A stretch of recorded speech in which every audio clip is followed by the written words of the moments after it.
जय की संगत जी। तो जी हमेशा तभी हुक्म देते हैं जब किसी संगत को आपके सत्संग की वाकई जरूरत होती है। मैं ऐसा हमेशा से मानती आई और यहीं पे मेरी शादी हुई। मैं कुछ छोटी उम्र की थी, 18.5 साल की, जब मेरी शादी हो गई। शादी के बाद 1982 में मेरी शादी हुई। 83 तक सब कुछ ठीक ठाक चला। 83 में मैंने एक बेबी कंसीव किया। उसके 4th के 6th मंथ में मुझे जॉन्डिस हो गया। कोई भी डॉक्टर मुझे ये नहीं कह रहा था कि मैं बचूंगी या बच्चा बचेगा, लेकिन मुझे ऐसा लगता है, मैं गुरुजी से तो बहुत बाद में मिली।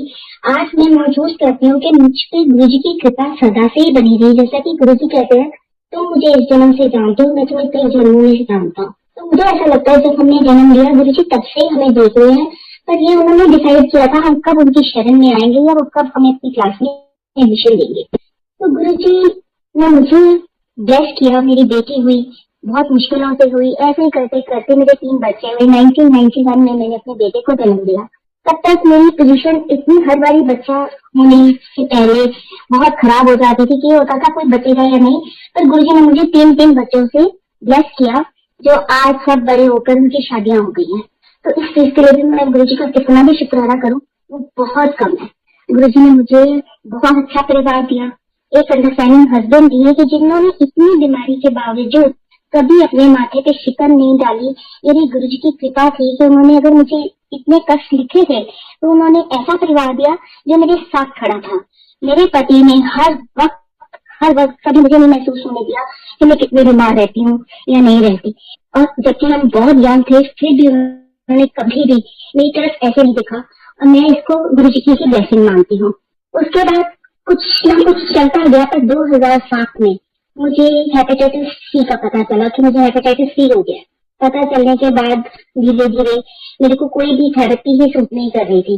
करते करते मेरा लिवर जो है उस सिरोसिस में चला गया। जब मेरा लिवर सिरोसिस में चला गया तो मैं दिखाया सब जगह। तो एक दिन आया, 2013 की बात है, डॉक्टर ने बोला कि इसके पास 6 महीने हैं। तो उसके पहले 2009 में मेरी हालत बहुत खराब थी। तो मैं दिल्ली, मेरा 2007 से ही दिल्ली में इलाज चलने लग गया था अपोलो में। तो मैं अक्सर महीने में 2-3 दिन मेरे दिल्ली में ही निकलते थे।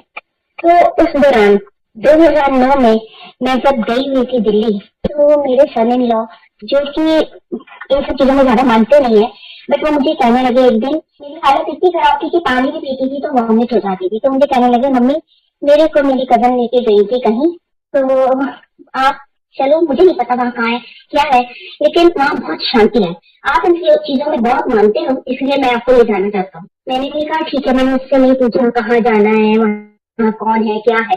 और मैं, मेरी बेटी, मेरी 4 साल की ग्रैंड डॉटर, उसके मेड, हम सब सोमवार का दिन था मुझे याद है, और हम बड़े मंदिर पहुंचे। तब बहुत थोड़ी सी संगत होती थी संगत जी। मेरे मालिक ने मुझे वहाँ बुलाया। मुझे इतना अच्छा लगा जब मैंने वहाँ कदम रखा। मैं तब भी नहीं जानती थी कि यहाँ कौन रहता है, यहाँ क्या है, कुछ भी नहीं पता था। और जब मैं अंदर गई तो वहाँ थोड़ी सी लाइन होती थी, तो मुझे समोसा प्रसाद, लड्डू प्रसाद और चाय प्रसाद दिया गया। मुझे कुछ वहाँ याद भी नहीं रहा। हम वहाँ सब बैठ गए और मैं धीरे धीरे खाने लगी। मैंने सारा समोसा प्रसाद खा लिया, सारा लड्डू प्रसाद खा लिया, पूरा चाय प्रसाद पी लिया। मेरा समय हुआ, मेरे साथ ही बैठा और वो खा नहीं रहा। तो मैं उसको कह रही, तुम क्यों नहीं खा रहे? बोलता है कोई बात नहीं। इतने में मेरी ग्रैंड डॉटर आई तो कहने लगी, नहीं मुझसे नहीं खाया जाना। मैंने कहा मुझे दे, क्योंकि मुझे मेरे समय ने बताया था जो मिलेगा वो पूरा खाना है। मैंने वो भी खा लिया। जब हम गाड़ी में बैठे तो मेरा सन-इन-लॉ कहने लगा, कहता मम्मी आप खाई जा रहे थे और मैं इतनी टेंशन में था, अगर इन्हें यहाँ कुछ हो गया तो मैं इन्हें कहाँ लेके जाऊंगा, आसपास तो कोई अस्पताल भी नहीं है। देखिए, पहले दिन मेरे मालिक ने मुझे खाना नसीब कर दिया। ये उनकी इतनी बड़ी ब्लेसिंग थी कि उन्होंने मुझे वहां बुलाया और मेरे अंदर से पानी नहीं डाला और मुझे समोसा खिला दिया। और फिर मैं वहां कह रही थी कि ये मुझे मिल सकती है इनकी फोटो। मुझे नहीं पता था उसको सबूत कहते हैं क्या कहते हैं। तो मुझे बताया गया कि नहीं, जब तक गुरुजी की इच्छा नहीं होगी ना, ये नहीं मिल सकता। मैंने बोला ठीक है। मैं सीढ़ियां उतर रही थी जब, तो किसी संगत ने मुझे गुरुजी का सबूत दे दिया। ऐसे गुरुजी मेरे साथ ही मेरे घर आ गए। फिर भी मैं नालायक इतने माने आए हूँ कि हम उनके मेयर को समझ ही नहीं पाते। मैं वहां से आ गई जब, और उसके बाद मैं सिर्फ इस लालच से जाती थी कि जब मैं मंदिर जाती हूँ तो मुझे खाना मिलता है। मैं सिर्फ लंगर के लालच में वहां जाती थी कि मैं खा नहीं पाती, तो मैं वहां जाती हूँ, मैंने एक जगह से 2 चपाती प्रसाद खाने, उठ के दूसरी जगह बैठ जाना और मैंने वहां भी पूरा लंगर खा लेना। मुझे लगता था मैंने आज खाया कि पता नहीं कब खाऊंगी। धीरे धीरे मुझे पता चला कि यहाँ जलंधर में मंदिर है, वहाँ रमा बहन आंटी थी, उन्होंने मुझे कुछ किताबें दी गुरु जी की पढ़ने के लिए। तो मैंने किताबें फटाफट पढ़नी शुरू कर दी और मैंने गुरु जी को जानना शुरू किया कि अरे मैं वहाँ खाने के लिए जाती हूँ, वहाँ तो गंगा है, मैं उसके तट पे बैठ के आ जाती हूँ, मुझे जानती हूँ कि मैं कहाँ जा रही हूँ। आप संगत जी बिलीव करेंगे, जब मैं वो बुक पढ़ रही थी थोड़ा दिन बाद मुझे ऐसा लगा कि मेरी गुलाब की खुशबू आ रही है बहुत ज्यादा। तो मैं उसके बाद जब बुक नहीं भी पढ़ रही होती थी, मेरी जैसे मैं उन दिनों में आईज इतनी वीक नहीं थी, मैं चश्मा सिर्फ पढ़ते वक्त लगाती थी। तो मैंने देखना, मैंने वैसे भी कभी भी चश्मा लगाना मुझे वो खुशबू आती और मैंने सडनली महसूस किया कि वो खुशबू तो मेरे चश्मे में घुस गई थी। मतलब आप बिलीव भी नहीं कर सकते, मैं उसको लेके बार बार सोचती थी कि अरे इसमें से तो गुलाब की खुशबू आ रही है और मैं तब तक जान चुकी थी कि ये मेरे मालिक की खुशबू है, ये मेरे गुरुजी की खुशबू है। और मैं उनको इतना महसूस करने लगी कि मुझे ऐसा लगता था कि मेरे रोम रोम में बस गए हैं। बस उसके बाद मुझे बस सिर्फ गुरुजी और मैं, तो दुनिया में सिर्फ 10-12 लोगों की संगत थी, यहाँ कोई सत्संग नहीं होते थे। और मेरे साथ गुरुजी ने मुझे बड़े मंदिर से ही जोड़ा था और वो बड़े मंदिर मुझे बुलाते रहे। 2013 में जब मेरे को डॉक्टरों ने कहा कि इसके पास 6 महीने बाकी है, तो मेरी बेटी कहने लगी कि गुरुजी डॉक्टर की सीट के पीछे खड़े होके कह रहे हैं तो चिंता ना कर, तेरी माँ को 5 साल देते। तो उसके बाद बस चलता रहा, पर मेरे को देख के कोई नहीं कह सकता था कि मुझे लिवर सिरोसिस है। मेरी रिपोर्टें लेके जाते तो लोग पूछते कि ये आईसीयू में पेशेंट, तो मेरे हस्बैंड कहते रहे नहीं वो तो मार्केट भी जाती है, तो सब कुछ करती है, मतलब ऐसा कुछ नहीं है कि वो आईसीयू में क्या तो हॉस्पिटल में भी नहीं है। ये सब क्या था? ये मेरे गुरु जी का लंगर प्रसाद था जिन्होंने मेरे को इतनी बीमारी में भी चला के रखा हुआ था। यहाँ तक कि जब मैं लिवर ट्रांसप्लांट के लिए गई, उन्होंने बाद में सुना सत्संग सारा, उस टाइम मेरी जब एम्बुलेंस मुझे लेने आई तो उन्होंने देख के सबको बोला कि पेशेंट कौन है। मतलब वो नहीं पहचान पाए कि मैं लिवर ट्रांसप्लांट के लिए वहां पहुंची। ये मेरे गुरु की मेहर थी, ये उनकी ब्लेसिंग थी। मेरा रोम रोम उनका कर्जदार है, मेरा हर श्वास उनका कर्जदार है, क्योंकि अगर वो मेरी जिंदगी में ना आते तो शायद ये श्वास नहीं होते। तो करते करते 2018 हो गया। मेरी बेटी कहती है कि मैं बड़े मंदिर गई और मैंने गुरुजी से बात की कि गुरुजी 5 साल दिए थे, 5 साल निकल गए, अब क्या? तो गुरुजी कहते कुछ होया तो नहीं ना तेरी माँ नू? कि नहीं गुरुजी होया तो कुछ नहीं। कहते बस फिर तू चिंता न कर। एंड शी सेड के मैंने तब वेदांता में रजिस्टर करवा दिया था खुद को कि मुझे कैडेवर लिवर चाहिए, और तब तक एक मेडिसिन आ गई थी जिससे कि मेरा हेपेटाइटिस सी खत्म हो चुका था। अब मैं अगर लिवर ट्रांसप्लांट करवा लेती तो नए लिवर में वो वायरस आने का डर खत्म हो गया था। उसके बाद ये सब चलता रहा। मेरे को अचानक 2018 की बात है, जुलाई में गुरु जी का बर्थडे था, 7 जुलाई को। यहाँ पे बहुत लुधियाना में तैयारियां चल रही थी कि गुरु जी का बर्थडे हो रहा है। तो मुझे दिल्ली से कॉल आ गया कि आप नंबर 3 पे आ गए हो। वेदांता से कॉल आया तो आप दिल्ली पहुंच जाइए और पता नहीं कब आपकी गाड़ी आ जाए। और मैंने घर वालों को बहुत कहा कि मैं 7 तारीख से पहले नहीं जाना चाहती, बट वो नहीं माने, मैं वहां चली गई। और इन द मीन टाइम मैं आपको बताऊं, जो मेरा दामाद इन चीजों को नहीं मानता था, उसको गुरुजी ने कब कैसे अपनी शरण में लेके अपनी सेवा में ले लिया मुझे पता ही नहीं। वो भी गुरुजी का इतना शुक्राना है, क्योंकि जब मैंने जाना, मेरी बेटी ने कहना मम्मी आप जल्दी जल्दी आया करो, मैं लंगर के लिए जा पाती हूँ। मैं कहा तो बोला कि तू मुझे क्यों कहती है, तो गुरुजी को कह, वो तुझे बुलाएंगे। और आज ये है कि हर शुक्रवार उसकी सेवा होती है और वो वहां जाते हैं और लंगर प्रसाद होता है। मतलब गुरुजी इतनी सी बात भी सुनते हैं, वो हर चीज सुनते हैं। क्या मैं वहां चली गई तो मेरे दामाद की तो सेवा थी उस दिन, बर्थडे वाले दिन, लेकिन वो कहने लगा मम्मी बहुत रश होएगा, मैं इस हालत में आपको ले जाने का रिस्क नहीं ले सकता। तो मेरी बेटी ने पता किया तो बोलती चलो मम्मी हम एम्पायर स्टेट जाते हैं। हम एम्पायर स्टेट गुरुजी ने मुझे दर्शन दिए अपने जन्मदिन के दिन। हम वहां होकर आए तो हमें पता चला कि सुधा आंटी उन दिनों वहीं पे थी दिल्ली में, तो वहां दरबार लगता था। हम उसके अगले हफ्ते फिर से गए और मैं गुरुजी को कहती थी गुरुजी क्या आपने मुझे दिल्ली बुला लिया है, क्या मुझे लंगर प्रसाद भी नहीं कराओगी? बातें करा करती थी गुरुजी से। और जब हम वहां गए तो मुझे ये बोला गया कि आप रुकिए और लंगर करके जाइए वहां पे। बाद में संगत थोड़ी सी होती थी तो वो आपस में लंगर कर रहे थे, लेकिन मुझे रोका गया। मैंने कहा गुरुजी आप ये भी सुनते हो? और उसके बाद मेरे दामाद को कहीं काम जाना था, पर गुरुजी ने नहीं जाने दिया। उसको फोन आ गया कि नहीं वो बंदा नहीं है, तो उसको भी रुकना ही पड़ा। और हम लोगों ने वहां लंगर प्रसाद किया और हम आ गए। उसके अगले हफ्ते तक हम फिर वहां गए तो गुरुजी की कृपा देखिए कैसे ब्लेस करते हैं वो, जो मैंने कभी ख्वाब में भी नहीं सोचा था। गुरुजी ने मुझे ऐसे ब्लेस किया। मैं वहाँ बाहर खड़ी थी तो सुधा आंटी गुरुजी के रूम में गई। उन्होंने मुझे देखा, पता नहीं क्या सोचा और उन्होंने मुझे रूम के अंदर बुला लिया। अब बिलीव करो वो क्षण क्या था मेरे लिए। मेरे लिए तो ऐसा था कि मैं पता नहीं कहाँ जा रही हूँ और क्या हो रहा है। मेरे जाके मुझे कुछ समझ नहीं आ रही थी कि क्या करूँ। मैंने गुरुजी के उस बेड को पहले प्रणाम किया और मैंने एक एक कोना देखा कमरे का। मैं 10-15 मिनट उस कमरे में गई। गुरुजी ने मुझे 15 मिनट वहां खड़े होकर ब्रश किया। मुझको शायद पता था कि आगे कितना बड़ा कष्ट आने वाला है। वो सब करके हुए कुछ हमने लम्बा किया। गुरुजी ऐसे ऐसे मुझे बुला बुला के ब्लेस करते थे, जो मेरी ख्वाब में भी नहीं कभी आया था। गुरुजी ने मुझे वैसे वैसे ब्लेस किया। संगत जी, उसके बाद मुझे 22 अगस्त की रात को 11 बजे के करीब फोन आया। उससे पहले मैंने डॉक्टर सोहेल को बोला था और 2-3 लोगों से भी करवाया था जो कि उनके भी फ्रेंड्स थे और मेरी कजन है और एक मेरी डॉक्टर है अपोलो में। उन्होंने उनसे कहा था कि इसका कहीं भी ऑपरेशन हो तो आप जाएंगे। तो उन्होंने मुझे वादा किया था कि मैं करूंगा तेरी सर्जरी। लेकिन जब मुझे कॉल आया 22 तारीख रात को, मुझे पता चला कि डॉक्टर सोहेल नहीं जा रहे हैं। अब ये मेरी फैमिली के लिए बहुत बड़ा शॉक था। तो मैंने कहा गुरुजी चलो जैसे आपकी मर्जी। तो गुरुजी ने, मैंने इस दौरान कभी गुरुजी को नहीं कहा था मुझे कहाँ ऑर्गन मिले या मेरा कब ऑपरेशन होगा। मैंने कभी नहीं मांगा था। मैं कहती गुरुजी जब जहाँ जैसे आपको लगे आप वैसे करवा देना।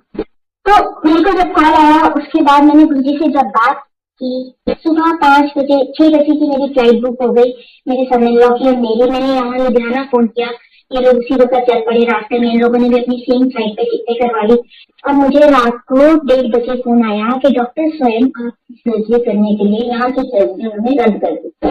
देखिए मेरे मालिक को वो क्या क्या कर सकते हैं। उन्होंने एक डॉक्टर का शेड्यूल चेंज कर दिया, जबकि अगर लिवर ट्रांसप्लांट वाले ने यहाँ किसी को टाइम दिया, उसने कैसे उनको मना करके वो मेरी सर्जरी के लिए बेंगलोर आने को तैयार हो गई। सुबह उठ के जब जाने लगे तो मैंने गुरुजी को कहा चलो गुरुजी फ्लाइट का टाइम हो गया है, चलिए तुसी ਹੁਣ सब करना है तो तुसी मेरे नाल चलो और तुसी सर्जरी करनी है, तुसी जो करना हो तुसी करना। हम बेंगलोर पहुंच गए जब, तो मैं सुबह की हमारी 6 बजे की फ्लाइट थी। जब हम वहाँ पहुंचे एम्बुलेंस आई थी, हॉस्पिटल पहुंचे 10-10:30 के करीब मुझे ले गए। तैयारी वैयारी शुरू हो गई और उसके बाद में जब मैं थिएटर में जाने वाली थी परिवार को मेरी गुरुजी का सगुल फाट मिल गया। बिना मुड़े आंखें बंद करके मंत्र जाप करते हुए मैं थिएटर की तरफ चली गई। आप मानो संगत जी, गुरुजी ने मेरी आंख से एक आंसू दिया। बस मैं अपने बेटे के जब गले लगी तो मेरी आंख में से एक आंसू टपका, क्योंकि सब डॉक्टर ये कह रहे थे कि पता नहीं इसके बाद आप वापस आओगी या नहीं आओगी। पर मेरा मालिक मेरे साथ था, इसलिए मैं हमेशा गुरुजी को कहती थी गुरुजी कोई गल नहीं, जो तुम अपने कोल मैनू ले जाना होवे ना, मैनू कोई फर्क नहीं पड़ेगा, तुम मैनू ले जाना, लेकिन आप मेरे साथ है वापस, आप मुझे ना छोड़ना, आप मेरा हाथ पकड़ के रखना, आप मेरे ऊपर इतनी कृपा रखना कि मैं अकेली ना पड़ूं। मैं चली गई। जब मैं डॉक्टर को मैंने सबूत पकड़ाया और उनको बोला कि इनको आपने मेरे साथ ही रखना है, अभी आप इनको मेरे सिरहाने रख दीजिए, जब मैं आप मेरे को शिफ्ट भी करोगे ये मेरे से दूर नहीं जाने चाहिए। डॉक्टर ने मेरे से प्रॉमिस किया और मैं उसके बाद कहा जाता है कि मुझे अभी एक दिन होश आया, जो कि मेरे को याद नहीं, मेरे को बिल्कुल याद नहीं कि मुझे उसके अगले दिन कोई होश आया है। मुझे बाद में पता चला कि 5 दिन बाद मेरे को लंग्स की कोई सीवियर इन्फेक्शन हो गई थी, जिसको कि डॉक्टर भाषा में ARDS कहते हैं, एक्यूट रेस्पिरेटरी सिंड्रोम समथिंग ऐसा ही कुछ कहते हैं, जो कि इतना क्रिटिकल था जिसमें नॉर्मल लोग को हो जाए तो 30% सर्वाइवल रेट था। मैं तो पोस्ट लिवर ट्रांसप्लांट पेशेंट थी। उसके बाद मेरे को कुछ भी पता नहीं कब क्या हुआ और मेरे को बताया जाता है कि मेरे को उन्होंने वेंटिलेटर की पाइप मेरे गले में डाल दी थी। महीना भर शायद मैं बेहोश थी या क्या थी। तो मुझे इतना याद है मैं गुरुजी से बातें करती रहती थी, गुरुजी आप मेरे साथ हो, गुरुजी आप मेरे साथ हो। एक दिन मुझे बाद में पता चलता है कि ये सब सच नहीं है, पर मैंने एक दिन क्या है, मैं अपनी बेटी को कह रही हूँ कि बेटा ऐसे कर कि एक आंटी है जो हमारे पारिवारिक उनके बहुत ज्यादा हमारे परिवार है, और वो मैंने उनको कहा कि तुम उनको कह के बड़े मंदिर में परमिशन ले दे कि मैं गुरुजी को भोग लगाने जाना चाहती हूँ। तो वो कहती है कि हाँ मम्मी टाइम मिल गया है। तो हमने उनको बोल दिया है, तो बोलते हैं 7 बजे मंदिर पहुंचा। तो मेरी फ्लाइट लैंड करती है दिल्ली, तो मैं पहले मेदांता जाती हूँ और उसके बाद में मैं बड़े मंदिर 7 बजे पहुंच जाती हूँ। उसके बाद हमारा पूरा परिवार है, मेरे हस्बैंड है, मेरे बच्चे हैं, हम सब वहाँ पर पहुंच जाते हैं और हम गुरुजी के रूम में जाते हैं भोग लगाने के लिए। तो वहाँ आवाज आती है आ गई मेरा ट्रांसप्लांट करा के। मैं कहती हाँ जी गुरुजी आ गई। और सब इतने हैरान है, स्पेशली मेरे हस्बैंड, हम मुझे मानते तो थे पर ऐसा नहीं कोई। पर वो भी एकदम हैरान हो गई कि आवाज कहाँ से आ रही है। गुरु जी मैं क्या, हाँ जी गुरु जी मैं आ गई क्लास प्लान करा के अगे की कहते अगे की तैयार किया। अच्छा गुरु जी। तो गुरु जी ने मेरे को एक जल प्रसाद की बोतल दी, मुझे कहते हैं ए ले ए तेरे लिए हम बाहर जाके लंगर ना खान बैठी, बाकी सब लोग खान दे लंगर। मैं क्या हाँ जी गुरु जी।